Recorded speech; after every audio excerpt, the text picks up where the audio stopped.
5ই আগস্টে আমি বাথরুমের ভেতরে টয়লেটের মধ্যে পালাইয়াছিলাম 5 ঘন্টা।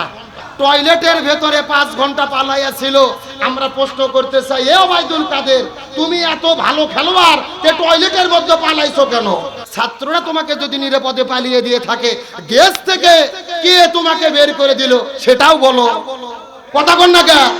তার মানে জানে দেশ থেকে যারা পার করে দিয়েছে, তথ্য বের করলে সব প্রকাশ হয়ে যাবে, এটা তারা বলে না।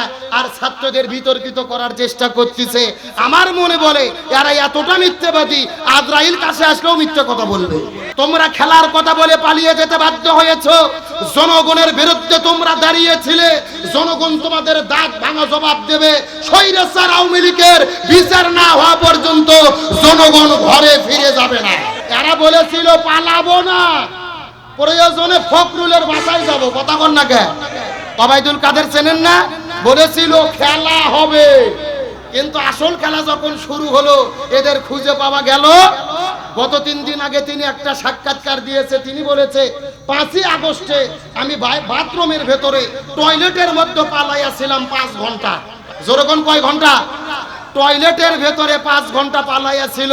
আমরা প্রশ্ন করতে চাই, এ ওবায়দুল কাদের, তুমি এত ভালো খেলোয়াড়, তে টয়লেটের মধ্যে পালাইছো কেন? কথা কন না কে? তার মানে বোঝা গেল এরা আসল খেলার খেলোয়াড় না, এরা দিনের ভোট রাতে চুরি করে খেলার খেলোয়াড়। রাজপথে নেমে জনগণের মোকাবেলা করে খেলার খেলোয়াড়। আসল খেলা শুরু হয়েছে। 5 ঘন্টা টয়লেটে পালিয়ে থাকার পরে বলতেছে ছাত্ররাই আমাকে নিরাপদে পালিয়ে দিয়েছে।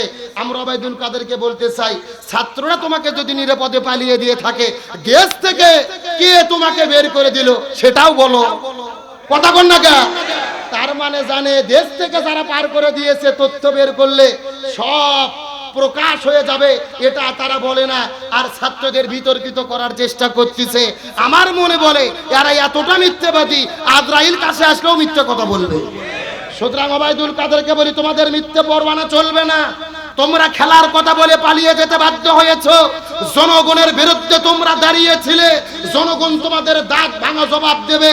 স্বৈরাচার আওয়ামী লীগের বিচার না হওয়া পর্যন্ত জনগণ ঘরে ফিরে যাবে না। সুন্নাত নয় এই সুন্নাত, মুখে দাড়ি রাখা সুন্নাত নয়। এই সুন্নাত হলো নবীজির তরিকায় কোরআন দিয়ে রাষ্ট্র পরিচালনা করা।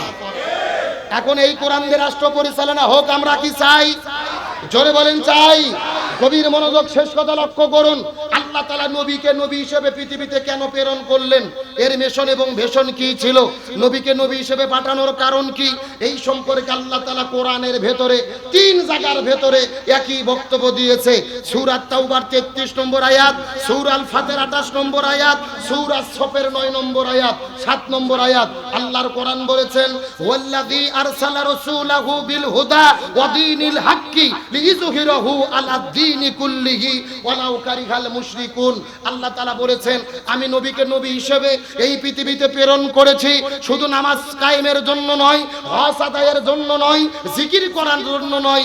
নবীকে নবী হিসেবে প্রেরণের আসল উদ্দেশ্য হলো এই জমিনের ভেতরে সমস্ত মতবাদের উপরে ইসলামকে বিজয় করার জন্য। চিৎকার করে বলেন আল্লাহু আকবার। তাহলে নবীর প্রধান কারণ হলো কোরআনকে বিজয় করা। আমরা যদি নিজেদেরকে নবীজির উম্মত বলে দাবি করি, আলেম বলে দাবি করি, আমাদের প্রধান দায়িত্ব কি? বিজয় করা। আরো ধরে বলেন। গভীর মনোযোগ লক্ষ্য করুন। নবীর দায়িত্ব ছিল কোরআনকে বিজয় করা। এটা কি শুধু নবীর দায়িত্ব ছিল নাকি সব নবীর দায়িত্ব ছিল? দলিলটা কোরআন থেকে বোঝার চেষ্টা করেন। আল্লাহর কোরআন বলেছেন, ওমা ওয়াসাইনা বিহি ইব্রাহিমা ওয়া মূসা ওয়া ঈসা আন আকিমুদ্দিন ওয়া লা তাতাফাররাকু ফি। আল্লাহর কোরআন বলেছেন, এই জমিনের ভেতরে হযরতে মূসা, ঈসা, ইব্রাহিম আলাইহিস সালাম, আমি যত নবী রাসূল প্রেরণ করেছি, সব নবী রাসূলের দায়িত্ব ছিল এই জমিনে তারা যেন দ্বীন কায়েম করে। ওয়া লা তাতাফাররাকু ফি, তোমরাও যদি মুসলমান হও এই জমিনে দ্বীন কায়েমের আন্দোলন করো। ওয়ালা তাতাফাররাকু ফি, এই ব্যাপারে কোনো দলাদলি করা যাবে না। চিৎকার করে বলেন হুকুম কার? এ মুসলমান ভাইরা, শেষ কথা ভালো করে বোঝার চেষ্টা করেন। আল্লাহর কোরআন 82 জায়গার মধ্যে বলেছেন আকিমুস সালাহ ওয়া আতুজ যাকাত, নামাজ কায়েম করো, যাকাত প্রদান করো। তবে নামাজ আর যাকাতের ব্যাপারে ওয়ালা তাতাফাররাকু ফি, তোমরা দলাদলি করো না, এমন কথা আল্লাহ কোরআনের কোনো জায়গায় বলে নাই। আল্লাহর কোরআন বলেছেন ওয়ালিল্লাহি আলান নাসি হিজ্জুল বাইত, যদি তোমাদের সামর্থ্য থাকে হজ করো, তবে হজের ব্যাপারে ওয়ালা তাতাফাররাকু ফি, তোমরা দলাদলি করো না, এমন কথা আল্লাহ কোরআনে বলে নাই।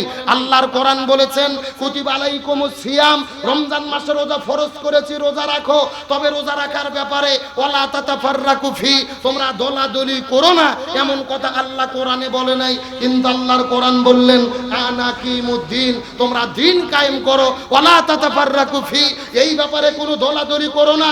আপনি চাকরি করে খাচ্ছেন, খান, কোনো সমস্যা নাই। আপনি ব্যবসা করতেছেন, করেন, কোনো সমস্যা নাই। আপনি কৃষক হয়ে জমি জমাতে ফসল ফলান, কোনো সমস্যা নাই। তবে আল্লাহ বলতেছে সাবধান, একটা ব্যাপারে তোমরা দলাদলি করো না, এই জমিনে দিন কায়েম করা লাগবে, এই ব্যাপারে কোনো দলাদলি করা যাবে না। কবির মনোযোগ লক্ষ্য করুন, আল্লাহ নামাজের ক্ষেত্রে তাতাফাররাকু ফি বললেন না, হজের ক্ষেত্রে বললেন না, জিকিরের ক্ষেত্রে বললেন না, দিন কায়েমের ব্যাপারে কেন বললেন? মুফাসসির কিরাম বলেছে তার পেছনে কারণ হলো এই জমিনের ভেতরে নামাজ নিয়ে দলাদলি হবে না, হজ নিয়ে দলাদলি হবে না, জিকির নিয়ে দলাদলি হবে না। এই জমিনে যত দলাদলি হবে কোরআন বিজয়ের আন্দোলন নিয়ে। আল্লাহর বক্তব্যের সঙ্গে আপনারা কি একমত? জোরে বলেন একমত। আপনাদের গোয়াইল ইউনিয়ন পরিষদে এমনও বুড়ো মানুষ আছে 80 বছর বয়স, সামনের কাতারে নামাজ পড়ে, মাথার টুপি, মুখের মধ্যে দাড়ি, নামাজের কোনো সমস্যা নাই। কিন্তু এই চাচাকে যাওয়ার পরে আপনাদের হুজুর যদি বলে চাচা বাংলাদেশে আল কোরআনের আইন চাই, সৎ লোকের শাসন চাই, কোরআন দিয়ে দেশ চালাতে হবে, ওই চাচা নামাজ পড়তে পড়তে লাফ দিয়ে উঠে বলে এই হুজুর রাজনীতি করে রে। কতক্ষণ কতক্ষণ? তার মানে ওর কাছে নামাজ ভালো লাগে, হজ ভালো লাগে, জিকির ভালো লাগে, তবে আল্লাহর জমিনে আল্লাহর কোরআনের আইন কায়েম ভালো লাগে না।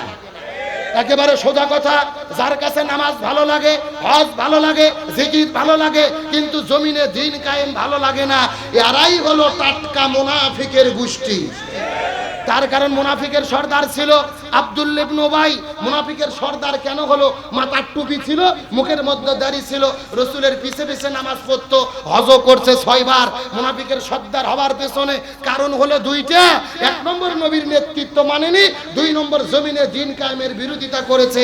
তার মানে বোঝা গেল রাসূলের পিছে নামাজ পড়ে, মাথায় টুপি রেখে, মুখে দাড়ি রেখে যদি মুনাফিকের সর্দার হয়, এই বাংলাদেশে মুসলমান পরিচয় দিয়ে কোরআন কায়েমের বিরোধিতা করবে যারা, মনে করতে হবে মুনাফিকের খালাতো ভাই তারা।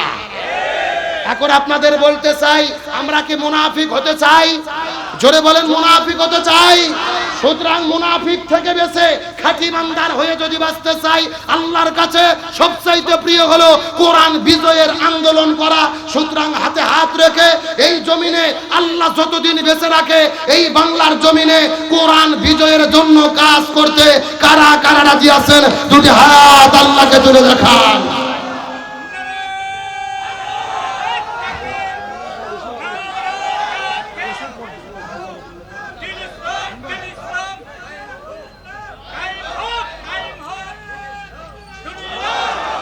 আল্লাহ কবুল করুক, বলেন আমিন।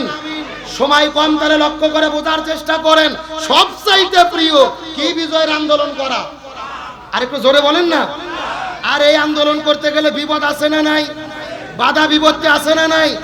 নমরুদ ইব্রাহিমকে বাধা দিয়েছে, ফিরাউন মুসাকে বাধা দিয়েছে, আবু জেল রাসূলকে বাধা দিয়েছে, আর বাংলাদেশেও যারা আবু জেল ছিল তারাও আলেমদেরকে বাধা দিয়েছে। আরো জোরে বলেন না। তবে যারা বাধা দেয় যুগে যুগে তাদের প্রতিফল ভালো হয় না খারাপ হয়?